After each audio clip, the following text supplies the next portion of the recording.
Selamat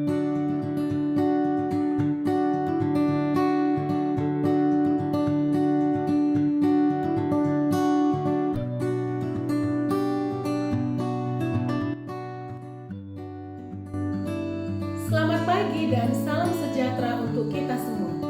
Perkenankan saya memperkenalkan diri. Nama saya Rizdiana Melinda Naibaho, NIDN 3403237801. Dengan latar pendidikan terakhir saya S2 Kesehatan Masyarakat dari Institut Teknologi Kesehatan Helvetia Medan. Pengalaman bekerja sejak tahun 1999 sampai 2001 bekerja sebagai guru di Sekolah Perawat Pemda Dairi.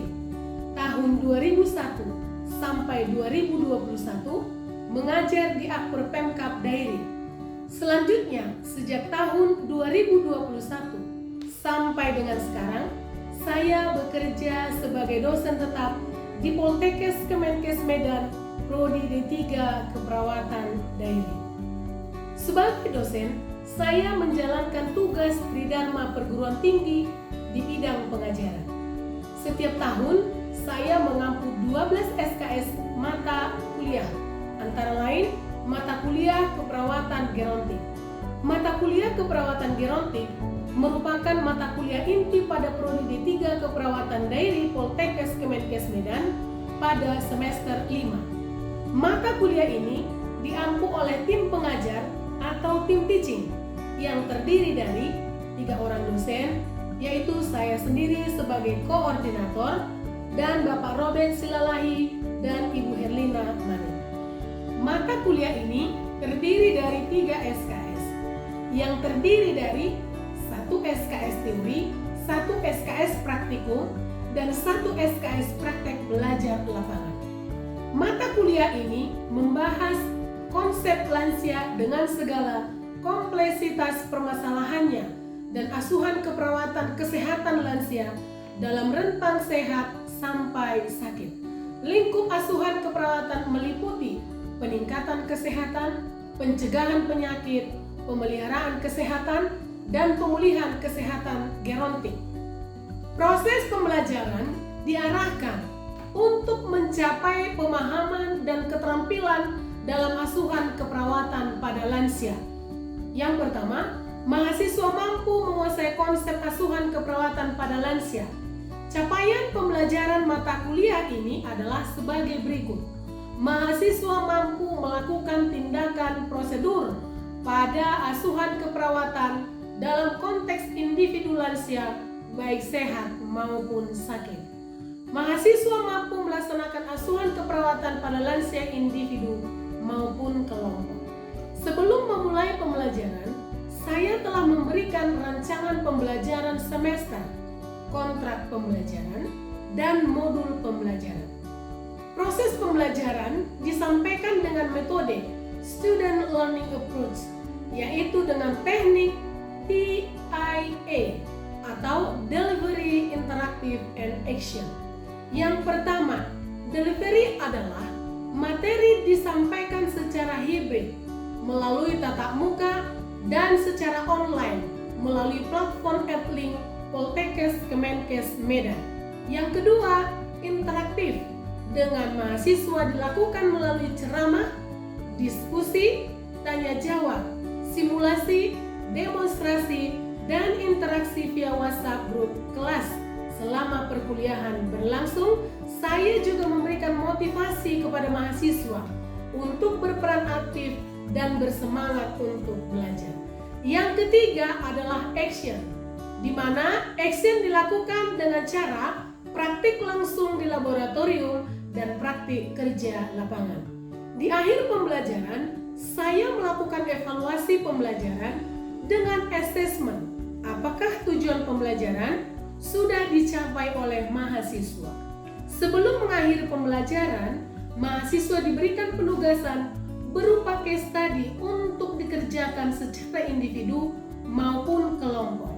Penilaian dilakukan dengan cara teori sebanyak 40%, terdiri dari tugas 20%, UTS 30%, dan ujian akhir semester 50%. Selanjutnya penilaian praktek sebanyak 60% yang terdiri dari penilaian evaluasi praktek mandiri dan praktek belajar lapangan dengan metode observasi menggunakan daftar tilik yang telah disusun.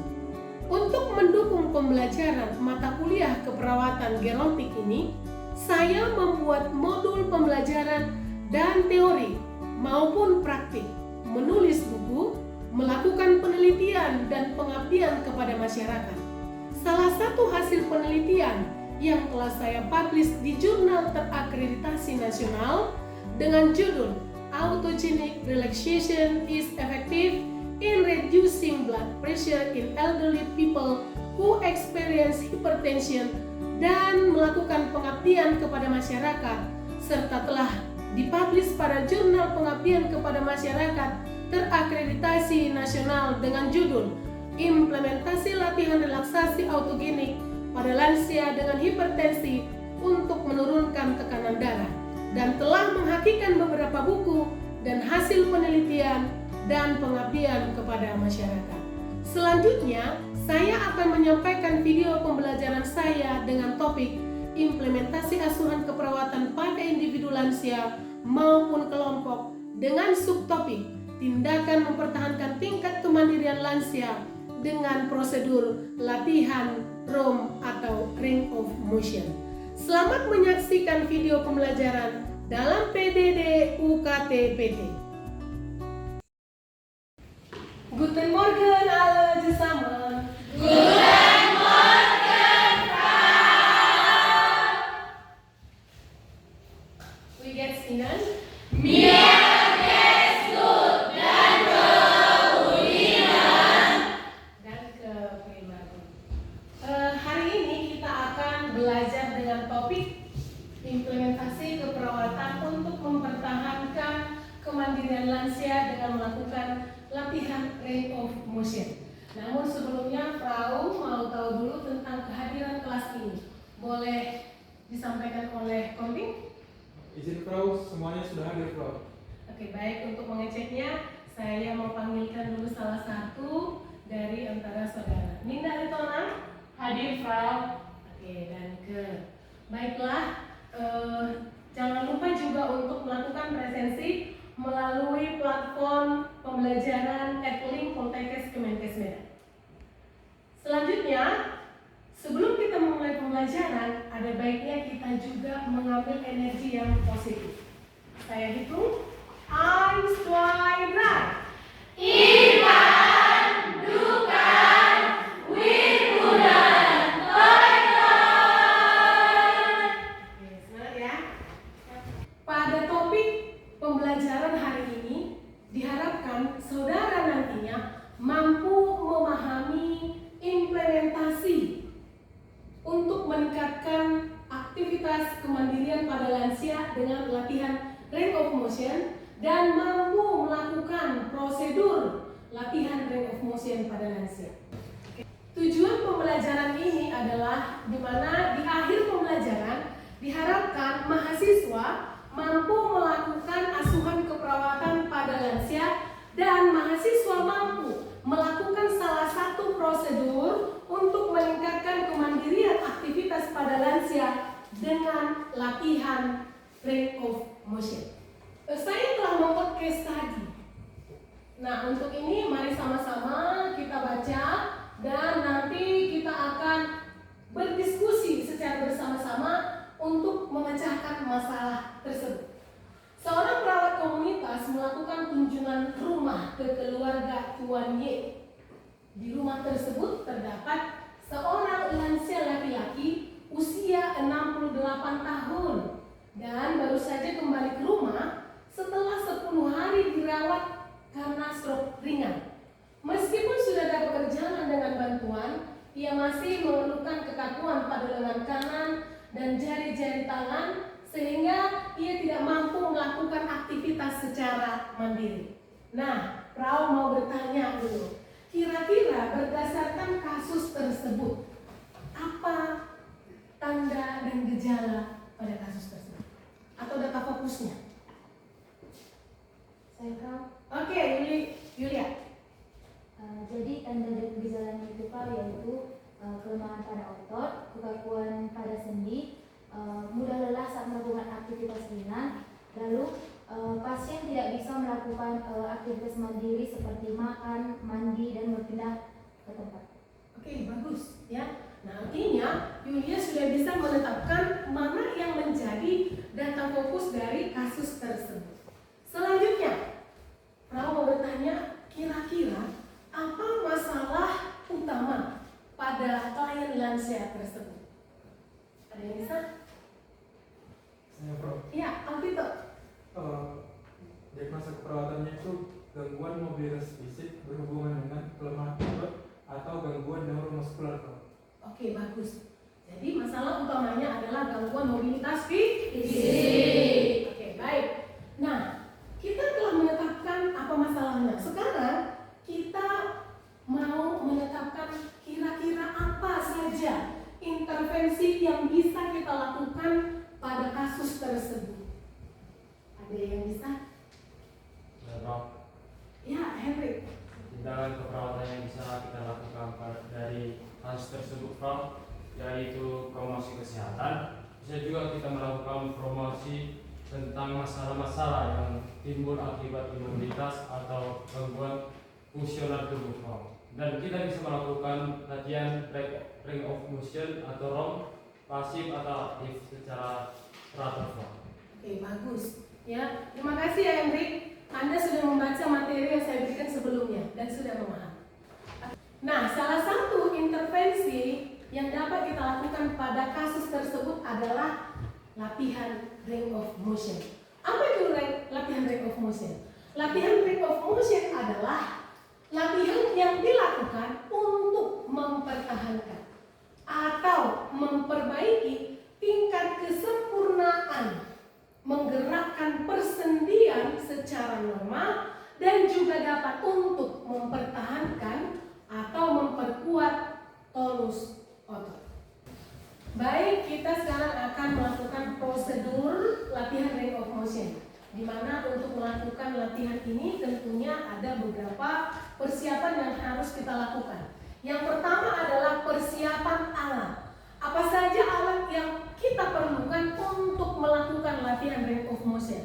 Yang pertama adalah tentunya harus ada tempat tidur. Kemudian bila kita mau mengajarkan pada lansia, misalnya lansianya bisa berdiri atau duduk, maka sediakanlah kursi. Ya. Selanjutnya siapkan stopwatch atau jam untuk melihat waktu yang diperlukan untuk melakukan tindakan tersebut.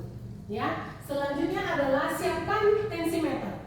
Apabila klienmu tersebut misalnya menderita hipertensi, siapa tahu ketika telah melakukan latihan ini ada sesuatu hal yang tidak diinginkan kepada lansia tersebut. Jadi kita bisa mengukur tekanan darahnya. Selanjutnya adalah pakaian yang nyaman kepada lansia. Kemudian kita tentunya mempersiapkan sebagai safety untuk perawat, maka kita harus mempersiapkan hand sanitizer atau yang kita butuhkan untuk mencuci tangan.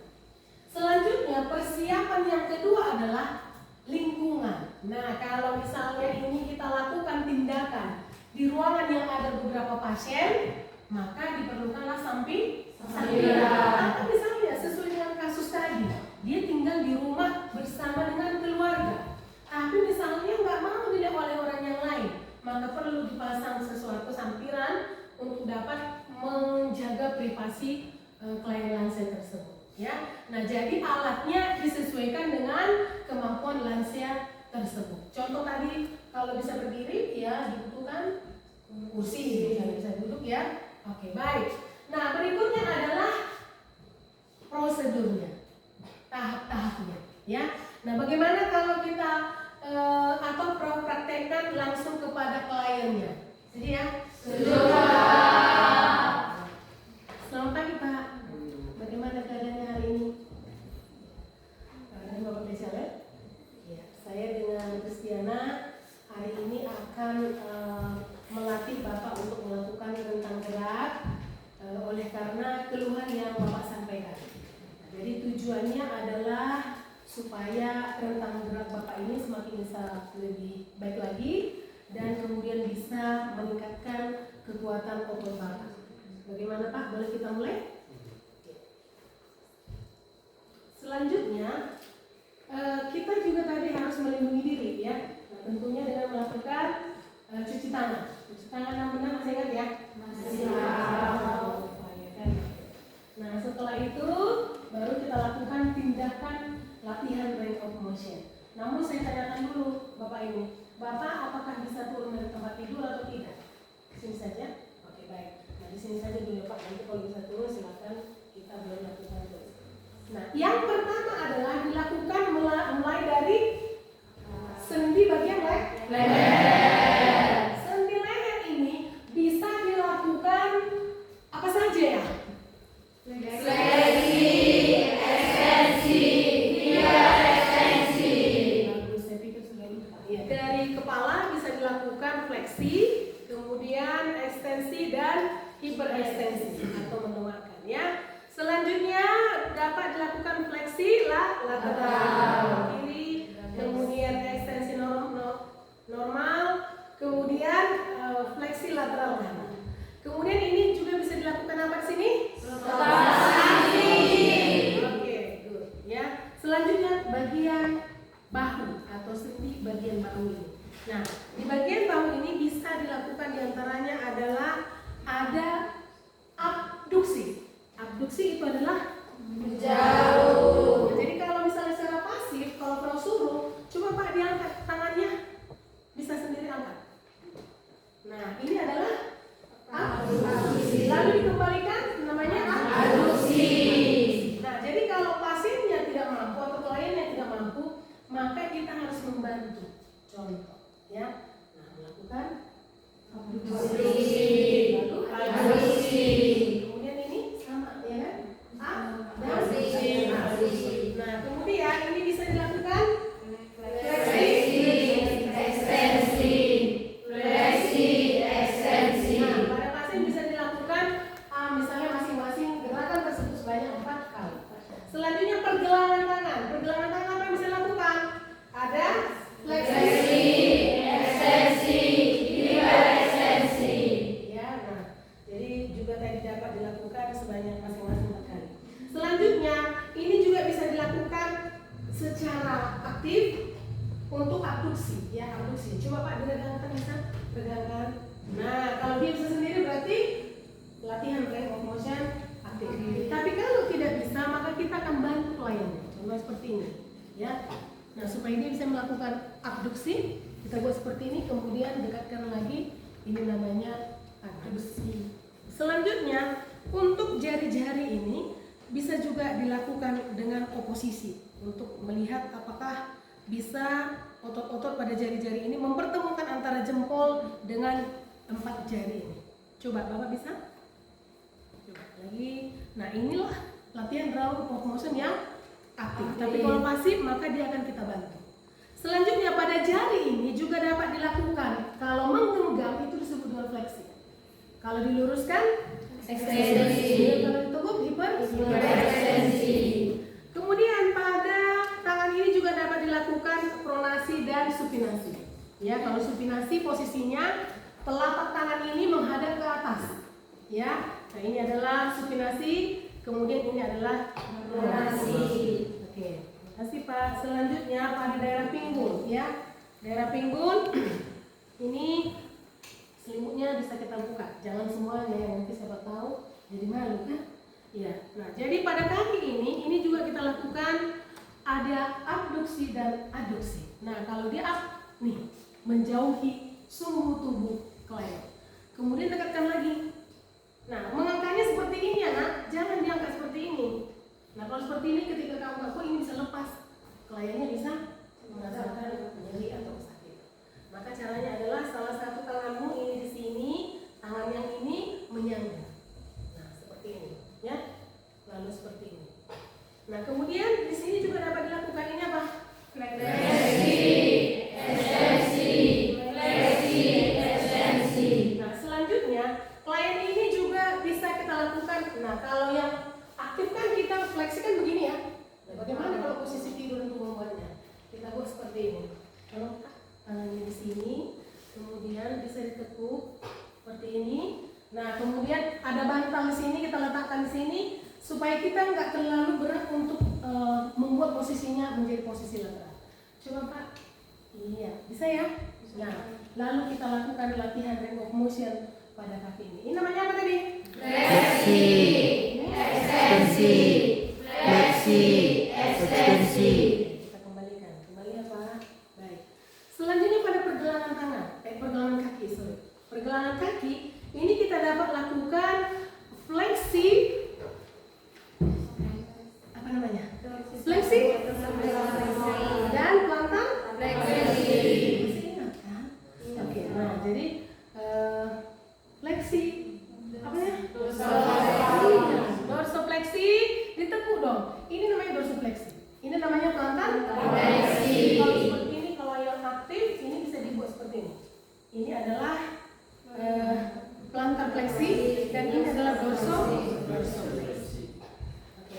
Nah, berikutnya ini juga bisa dilakukan abduksi dan abduksi pada jari-jari kaki, ya. Nah, jadi kalau misalnya tidak mampu dia sendiri, maka kita bisa membantu. Nah, itu yang disebut dengan latihan range of motion pasif. Nah, jadi kita buat di antara jari-jarinya, kita lakukan abduksi, kemudian kita rapatkan kembali, itu disebut dengan abduksi.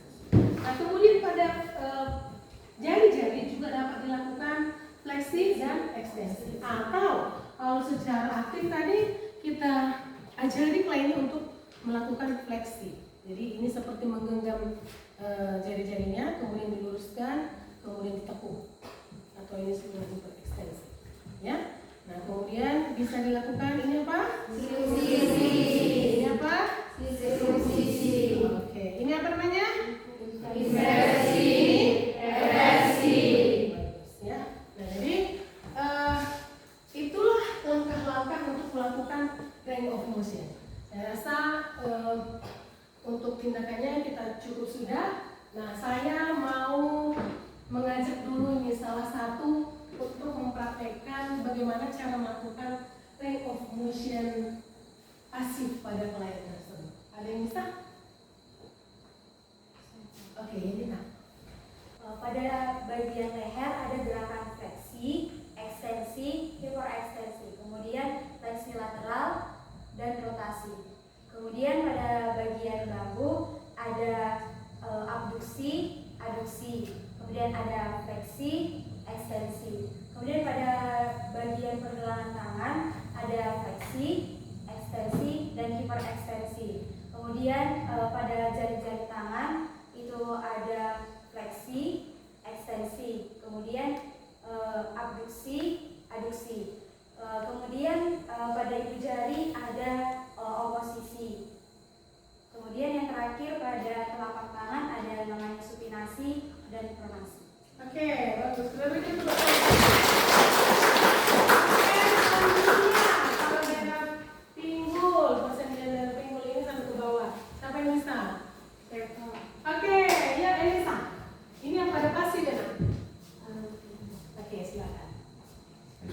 Kita lanjutkan dari pinggang ke kaki ya Pak. Izin Pak. Di bagian pinggang kita dapat melakukan fleksi dan ekstensi. Ada fleksi, ekstensi, fleksi, dan ekstensi. Selanjutnya ada abduksi, ada aduksi, abduksi, dan aduksi. Selanjutnya ada dorsofleksi dan plantar fleksi. Dorsofleksi, plantar fleksi. Ada inversi dan eversi. Inversi, eversi. Ada rotasi dalam, ada rotasi luar. Selanjutnya ke jari-jari kaki ada fleksi dan ekstensi. Fleksi, ekstensi. Selanjutnya ada abduksi dan aduksi. Abduksi itu menjarakkan dan aduksi merapatkan kembali. Gerakan seluruh gerakan diulang berturut-turut secara 4 kali. Oke, baik. Tepuk tangan untuk mengevaluasi pembelajaran kita pada hari ini. Pram mau bertanya sejauh mana kalian sudah memahami tentang latihan range of motion. Yang pertama adalah indikasi latihan range of motion pada klien lansia yang bagaimana saja? Pada lansia yang mengalami gangguan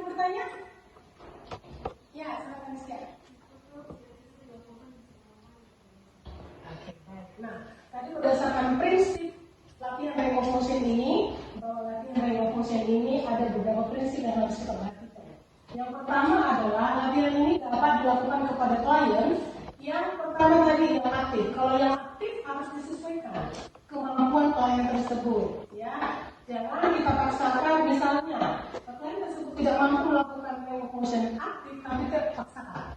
Atau misalnya yang pasif juga demikian. Jadi harus diperhatikan kondisi kliennya. Kemudian prinsip yang kedua adalah latihan ini dapat dilakukan 2 kali sehari dan juga sesuai dengan kemampuan. Nah, gitu ya. Kira-kira bagaimana? Bisa terima? Baik.